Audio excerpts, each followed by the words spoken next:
최신 트렌드를 스피디하게 알려드리는 미래교육 인사이트. 우리 미인합시다.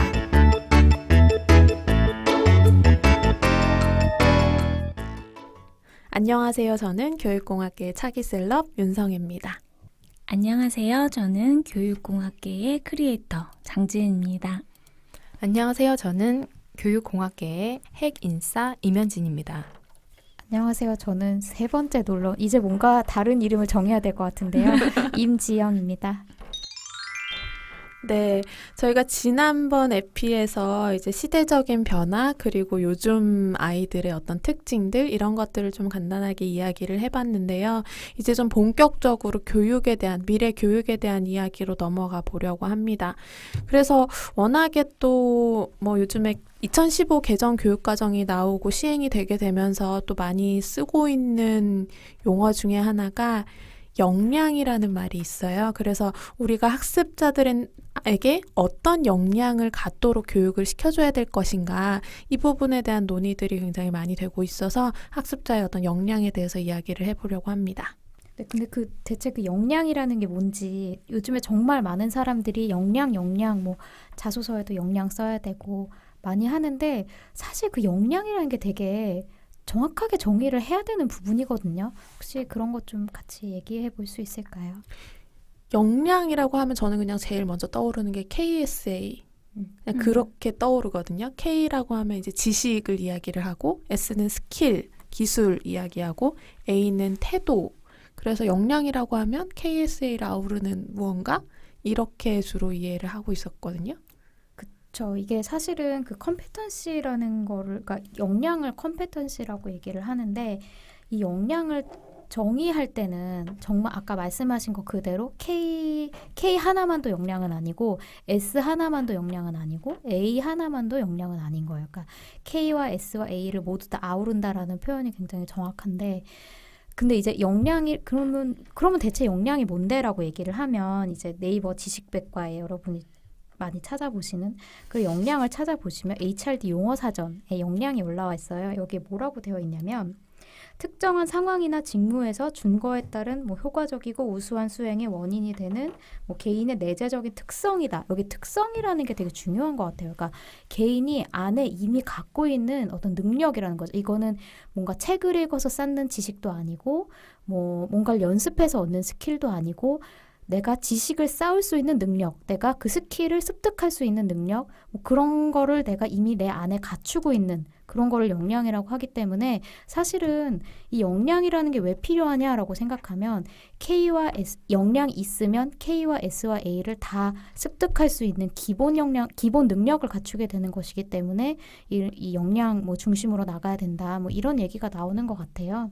그렇다면 지영님, 네. 그런 역량이 이미 내재되어 있는 거라면 그런 것도 발전 가능한가요? 네, 당연히 발전 가능하죠. 근데 사실 저도 역량이 어떻게 발전 가능한가에 대한 공부는 아직 하지 못해서 그 뭐 구체적인 방법이나 그런 걸 공부를 한 적은 없지만, 역량은 분명히 키울 수 있는 것이고, 다만 우리가 이 역량이라는 것을 단순히 어떤 영역의 지식이나 스킬에 한정하지 말아야 한다라는 게 우리가 조금 더 중요하게 짚고 넘어가야 할 부분인 것 같아요.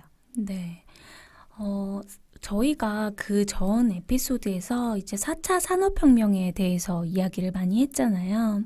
그런데 이런 4차 산업혁명에서 정말 빠르게 기술이 발전하고 있다라는 거에 대해서 얘기를 하면서 또 빠지지 않고 얘기하는 것이 바로 일자리의 문제예요.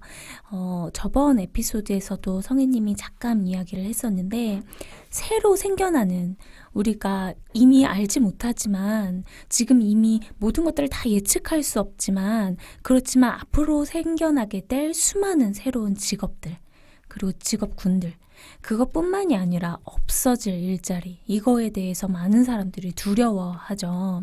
그래서 없어지는데 어떤 일자리들이 없어지냐, 반복적으로 하는 일들이 없어진다라고 했어요.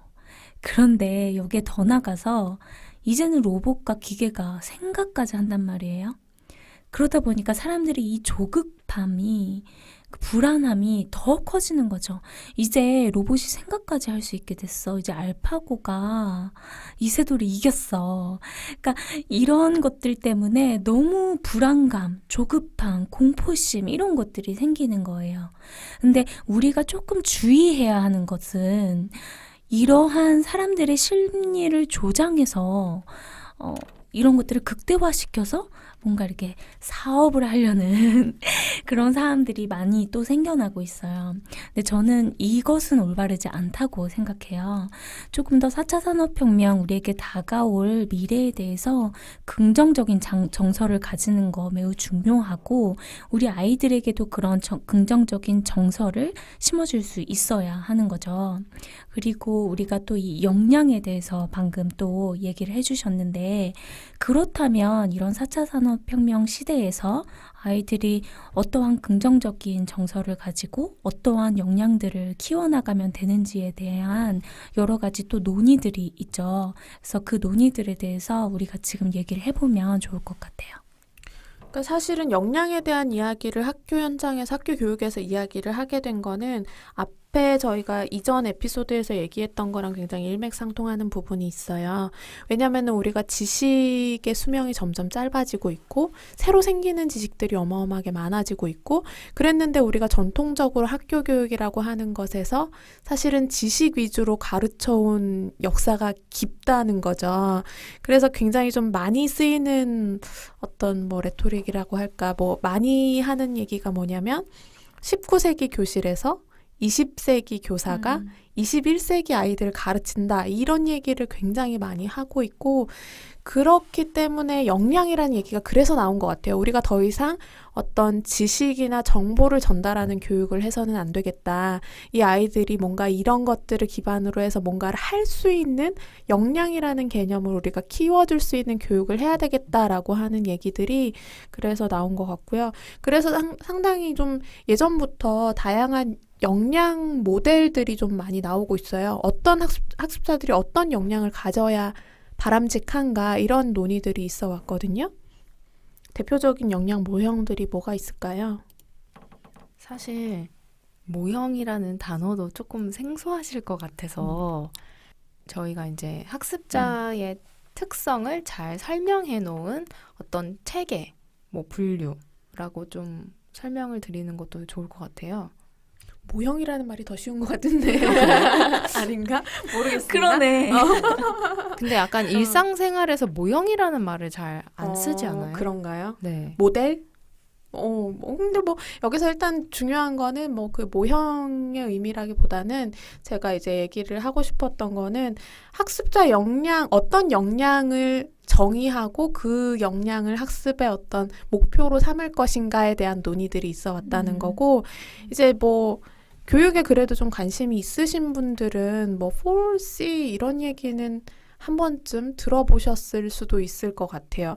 우리가 지금까지 얘기를 해왔던 학습자 모형 중에 가장 좀 대표적인 것 중에 하나가 4C라고 하는 게 있는데, 그러니까 4개의 C인 거죠. 4개의 C가 뭔가요? 시험인가요? 지금 갑자기 시험 보는 느낌이 들기 시작했는데. 다음 중 4개의 C 중에 올바르지 않은 것은? 괜찮은데? 청취자 퀴즈입니까? 네, 마지막에 아니, 얘기해주세요. 이렇게 불친절한 방송 안 됩니다. 저희 뭐 눈치 게임 하나요? 먼저 콜라보레이션입니다. 커뮤니케이션, 크리에이티비티? 뭐 남았지? 크리티컬 띵킹. 네, 그렇게 해서 4가지 C를 키워줘야 한다라고 하는 얘기들이 있었고요. 그래서 뭐 들으시면 아시겠지만 뭐 협력하고 비판적으로 생각하고 그리고 창의적으로 생각하고 그리고 다른 사람들이랑 효과적으로 의사소통하고 이런 역량들이 필요하다라고 하는 게 가장 대중적인 학습자 역량 모형이라고 볼 수가 있을 것 같습니다. 그게 최근에는 또 6C로 바뀌면서 2가지가 또 추가가 되고 있죠. 나머지 2개가 뭐였는지 정확하게 기억이 안 나는데 하나 컨피던스였던 것 같은데 맞나요? 네. 맞습니다. 자신감. 네. 그리고 진짜 중요해요. 콘텐츠. 컨텐츠. 네. 그래서 앞에서 말씀드렸던 4개의 C에다가 최근에 이제 2개를 추가해가지고 6C를 주장을 한 사람들이 있었어요. 저희가 너무 두서없이 얘기해서 다시 한번 정리를 한번 하고 넘어가면 이게 4C란 기억이 안 나네요. 4가지의 C로 시작되는 핵심 역량을 이제 앞으로 학습자들이 이렇게 갖췄으면 좋겠다라고 어느 선진 기관에서 이제 발표를 했었고 4C를 다시 한번 정리를 해보면 이제 크리에이티브 띵킹은 이제 영어 발음이 좀 이상해도 이해해 주시고 이제 창의적인 그런 사고력을 이제 의미를 하고 그다음에 커뮤니케이션 이제 사람들과 의사소통을 효과적으로 할 수 있는 능력 그다음에 크리티컬 띵킹이라고 해서 어떤 생각들을 비판적으로 잘 수렴을 해서 네, 좋은 결론에 다다를 수 있도록 하는 능력. 그다음에 콜라보레이션이라고 해서 다른 사람들과 협력을 잘 할 수 있는 능력들이 4C. 네, 지금 굉장히 이제 4C라고 해서 중요하게 여겨지고 여기에 이제 최근이라고 하기에는 조금 시간이 좀 됐지만 더 이제 2가지의 C가 추가가 돼서 이제 6C로 얘기가 됐고 그 6C에는 네, confidence라고 해서 자신감이 또 중요하고 또 이제 미래에는 뭐 어떤 분야의 전문가로서 이제 인정을 받는 것이 중요하기 때문에 컨텐츠라는 자기만의 어떤 지식 내용적인 측면을 갖고 있어야 된다라는 것이 이제 정리가 되는 것 같아요. 그쵸. 그래서 4C에서 6C로 넘어오면서 추가된 게 이제 2가지가 컨텐츠랑 컨피던스 이 2가지인데 사실 컨텐츠라는 부분은 내용 지식에 대한 거라서 사실 전통적으로 우리가 많이 강조해왔던 영역이기도 한 것 같아요. 근데 그런 부분들이 지금 현대에서 의미가 없다라고 하는 것이 아니라 이런 것도 이제 필요하고 다른 것들도 필요해라고 하는 의미에서 이제 컨텐츠를 또 빠뜨리지 않고 넣어줬다라는 생각이 들고요. 그리고 저희가 또 많이 공감을 했던 게 컨피던스, 자신감이잖아요. 자신감이라는 개념이 사실은 우리나라 문화에서는 약간 좀 겸손이 미덕인 그런 시대를 좀 많이 살아왔던 것 같은데 앞으로 이렇게 빨리 변하는 시대에서는 굉장히 컨피던스가 중요한 역량이라는 생각이 들어서 되게 공감을 많이 하면서 봤었거든요. 어떠셨어요? 네, 저는 너무너무 컨피던스에 공감을 하고요.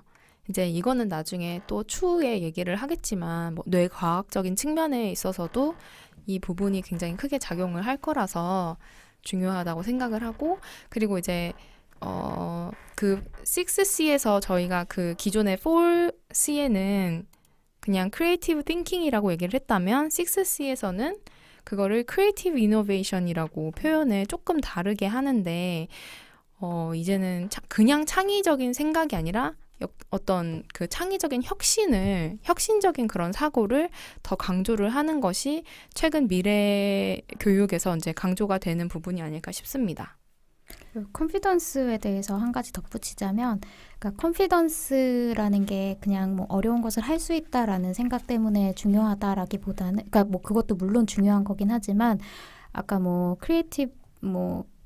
크리티컬 뭐라고 하셨죠? 띵킹. 아, 네.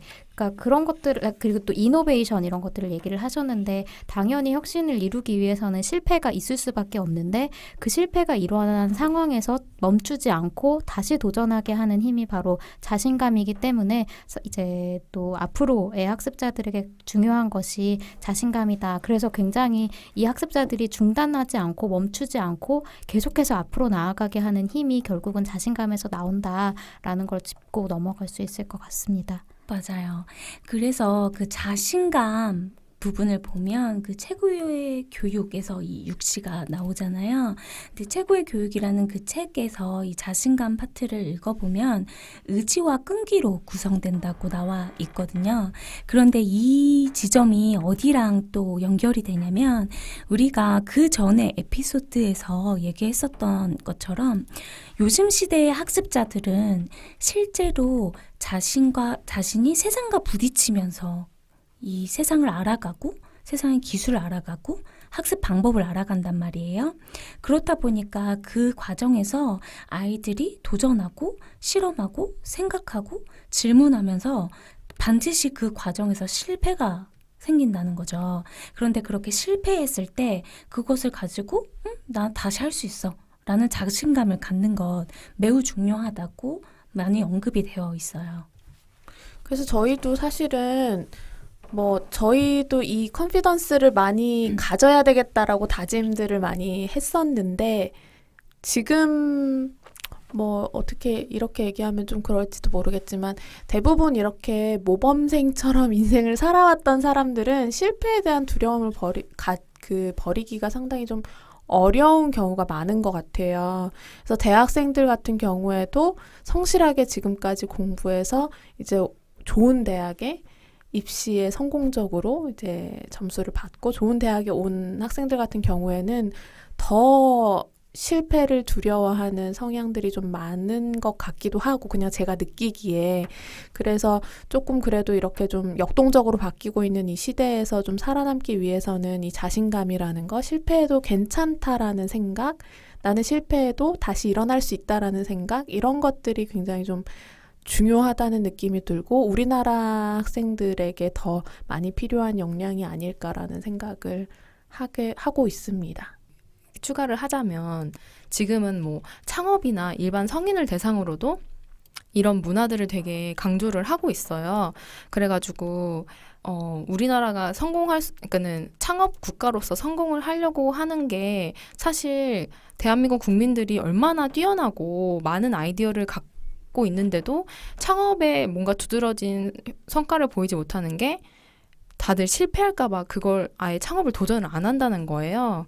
근데 반면에 중국 같은 경우는 그냥 막 도전을 한다는 거예요. 그 내용이 어떻게 되든지 간에 이제 그러다가 뭐가 하나 얻어 걸리는 거거든요. 맞아요. 네. 그래서 이제 요즘의 트렌드가 이렇게 학습자뿐만 아니라 이제 전체적인 사회적인 풍토들이 자신감을 갖고 뭔가 도전을 하라라는 것으로 이제 기결이 된다라는 거를 말씀을 드리고 싶고, 또 이제 관련해서 말씀드리고 싶은 것이 그 역량을 어떻게 키우면 좋을까라고 고민을 하신다고 했는데, 이 역량 같은 경우는 아까 그냥 단순한 지식이 아니기 때문에 공부를 해서 시험을 봐서 100점을 맞아서 그게 습득되는 것이 아니라 어떤 도전적인 과제들을 부여를 해서 그것들을 미션을 성공을 하거나 가령 실패를 했을 때 거기에서 어떤 자신을 성찰을 하고 또다시 도전하는 그런 과정 속에서 보통 역량이 이제 습득이 된다고 그렇게 많이들 얘기를 하고 있는 것 같아요.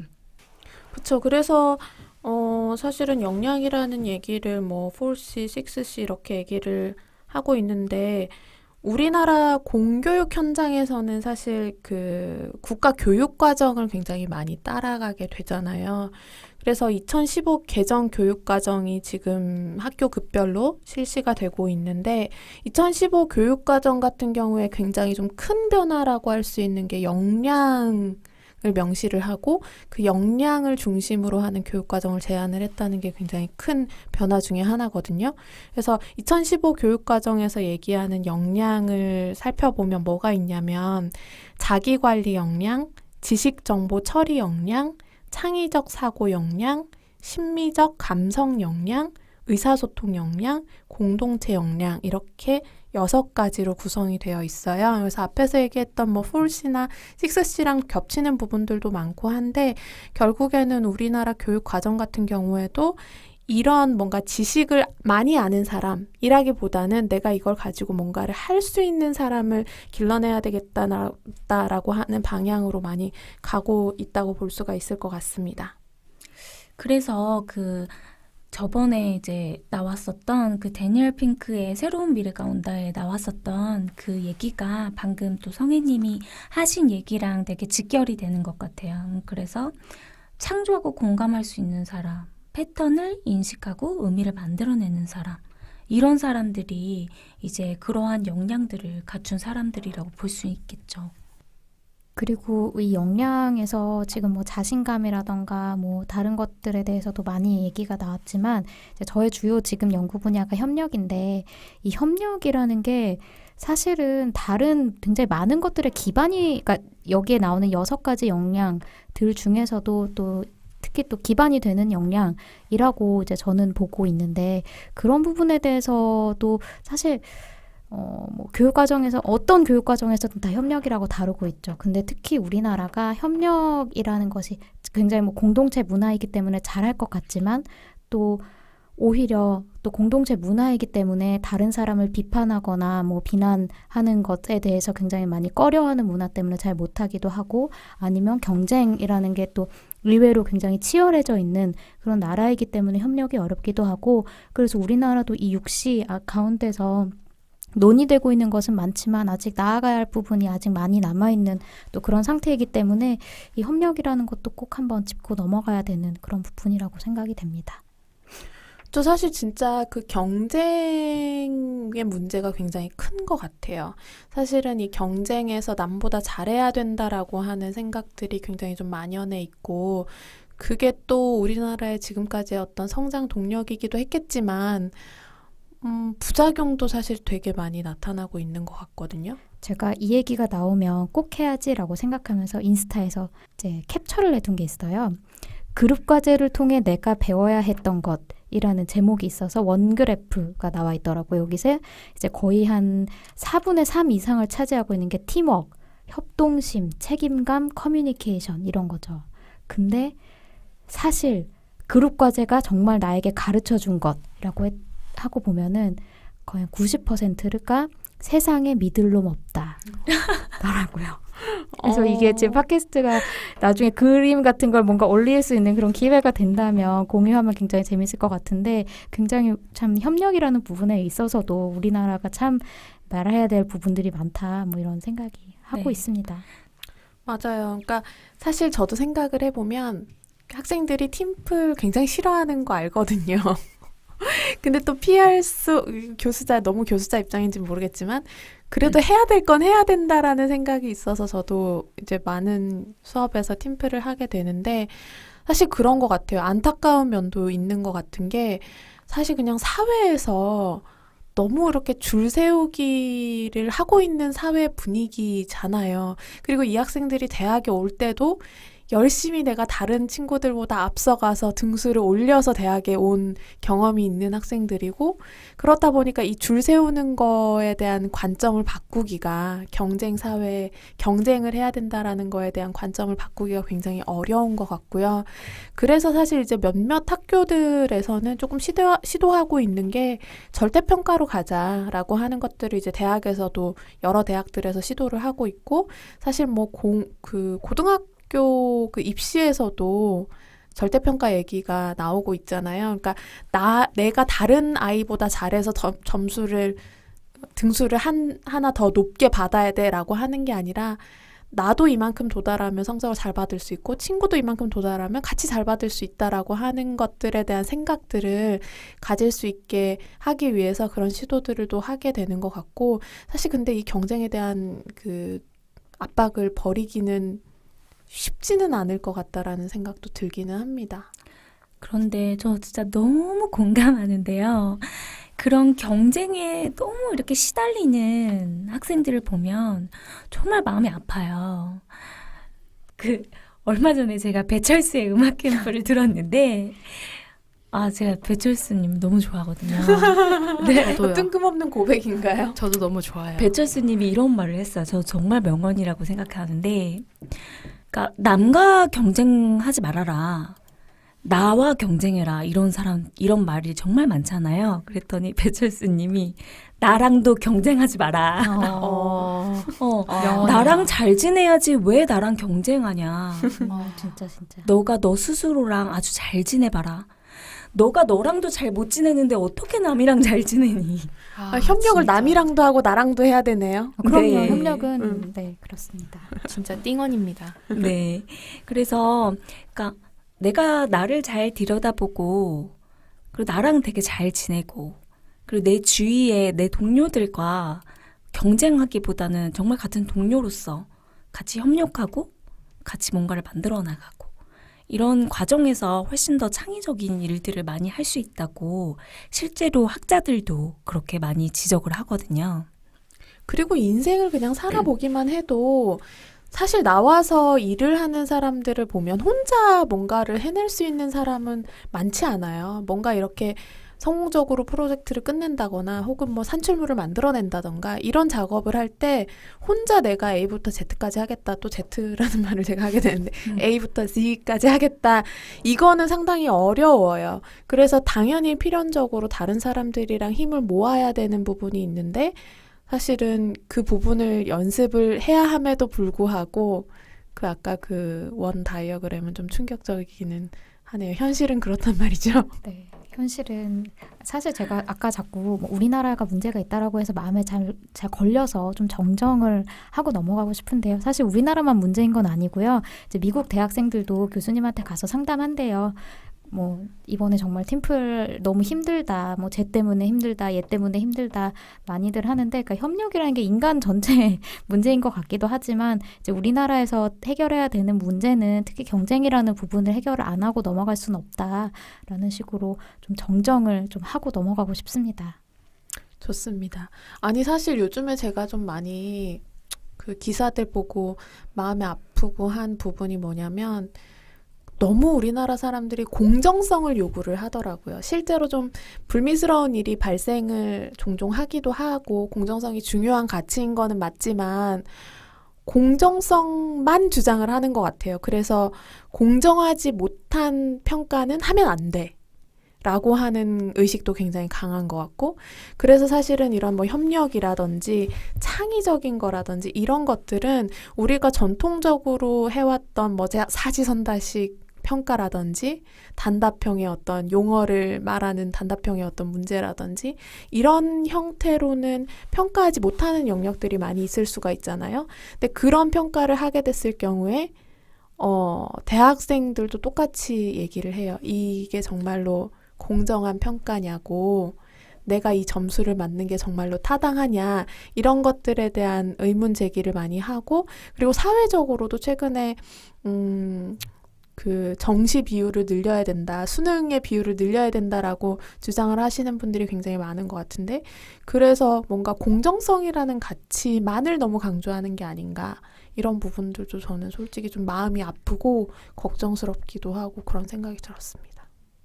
그러니까 이렇게 되는 거죠. 공정한 게 중요하니까 가장 공정한 수능을 보도록 하자. 그러면 수능에선 무엇을 시험을 보게 할 것인가. 지금 뭐 국어, 수학, 영어를 보는데 그러면 학교에서는 창의성과 협력과 의사소통과 비판적 스킬을 가르친 다음에 수학, 국어, 영어를 시험을 보자. 아닌 거죠. 그러니까 저도 공정성이 중요하다는 거에는 되게 동의를 하고, 실제로 뭐 이렇게 문제를 유출해가지고 생겨나는 문제들 이런 것들을 보면 사실은 그거는 도덕성의 문제가 있는 거기 때문에 그거에 대해서 분노를 하는 거는 너무 공감을 하거든요.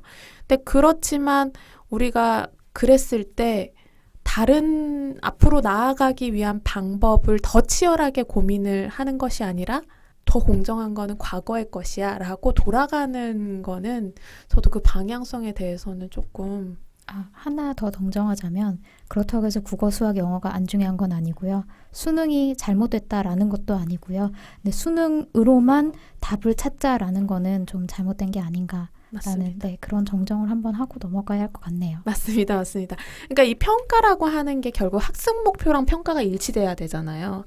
이 학습을 통해서 뭘 성취하고 싶은가가 학습 목표고, 실제로 이 학습을 통해서 그 목표를 달성했는가가 평가인데, 2015 교육과정에서 자기관리 역량, 지식정보 처리 역량, 창의적 사고 역량, 심미적 감성 역량 이런 것들을 지향했는데 평가는 그걸 평가하지 않는다면 사실은 문제가 있는 거죠.